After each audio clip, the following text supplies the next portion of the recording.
And do your parents still live in Blackpool? No, they live in Crawley. They live in Crawley. They have done for years.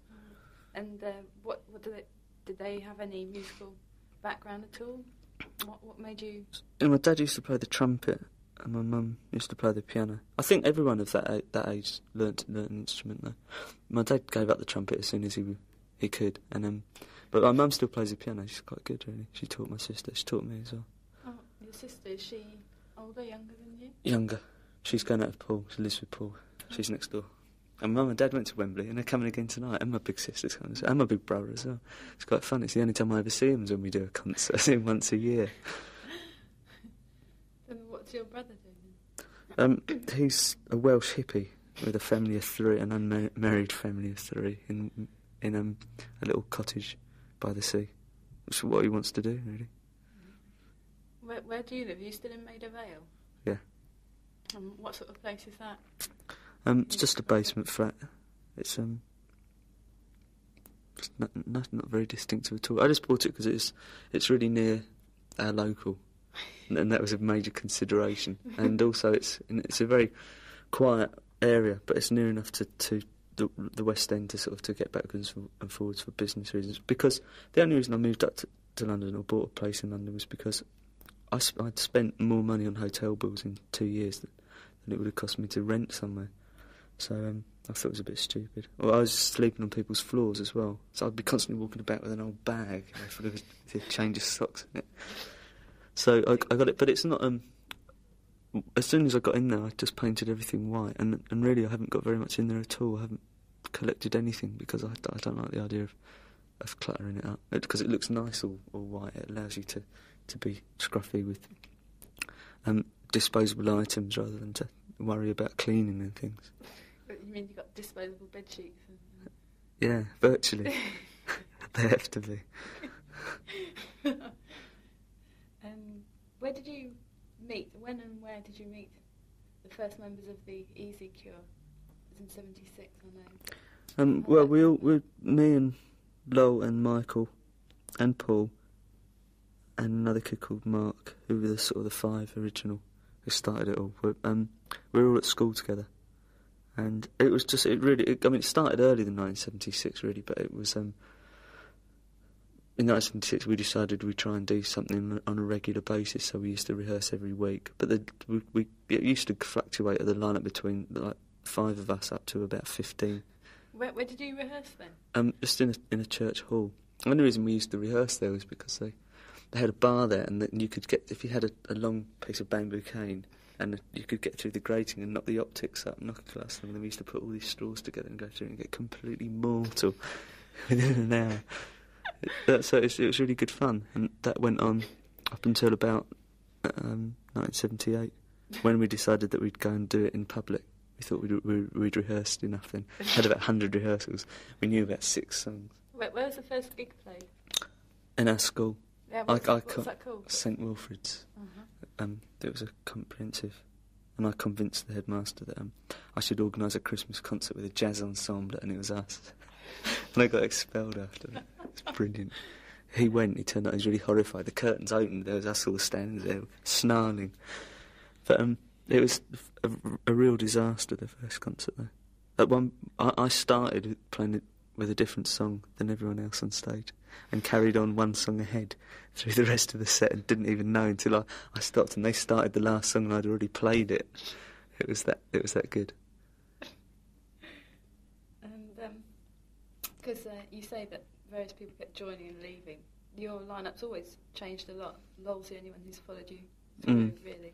Why? Because I can't get rid of him. Why was it that you kept swapping and getting new members? Well, it doesn't. On paper it looks a lot, but it doesn't really feel like we've had a lot of lineup changes, because it's been over quite a long period of time. Me and Lowell and Michael, who, like the first recording group, stayed together for 2 years, and then Simon and Matthew and me and Lawrence stayed together for a year, and then Simon stayed with me and Lawrence through, so he was there for like a period of 3 years. So it's quite stable up until Simon left after Pornography, and since then it's been, it's fluctuated more frequently. But only because I've never felt that comfortable for any length of time with the people that have been involved. I do now. I hope this group stays together for longer than a year. I think it would be, if we want it to, I think it'd be nice to have the opportunity to keep a bunch of people together for longer than a year. But usually someone, they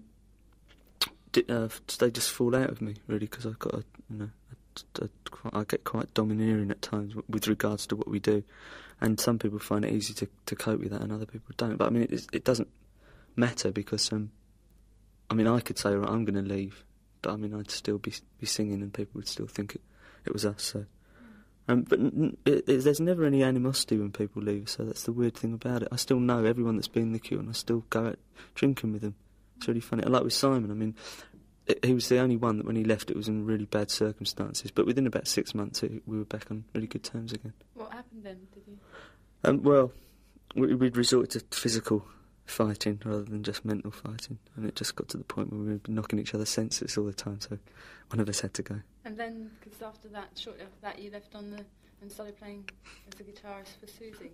Yeah, I just had got fed up with the whole idea of what I was doing by then. I was really disillusioned to it, because I sort of sat back and I thought maybe it is me after all. Yeah. And so I decided to go and see what another group operated like. Was that when you thought much worse, though. I found out I was a really beneficial character after meeting Sue. The last time I played here was with the Banshees in 1979. Right. Brings back memories for me. Because you still recorded singles while you were touring with them. Yeah, I did that to try and break the mould of what people imagined the Cure were, because I knew that I'd want to start again, being more obvious with it and playing live and things. But I didn't want to go back and pick it up from pornography, so I thought I'd have to completely, confuse people with things like the Love Cats and that, so that when we did actually start to play again, no one knew what we were going to be like. And then it was you made the album with you and Lol, mainly on your own, Top. Mm. And was that because you were just fed up with all the other? Yeah, well, Andy Anderson, he came in and started really playing a lot of the. I mean, he invented most of the rhythm tracks on there. I didn't play anything on that album. You didn't? I played everything else. Yeah. I was going to ask you, which is your favourite instrument out of all the ones that you Bass. Bass. Can I just interrupt?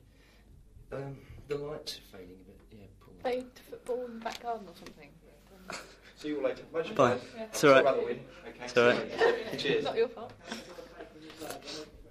No, because it's to try and get everyone out of their trough of ill health. So we started playing the road crew at football. We keep getting hammered though. It's really depressing. Where do you play? In the hall. Sometimes we've got enough time. I mean, we would normally play after they've eaten, before they let the audience in, 5-a-side or 7-a-side. Or if it's somewhere nearby, like a car park, we play there.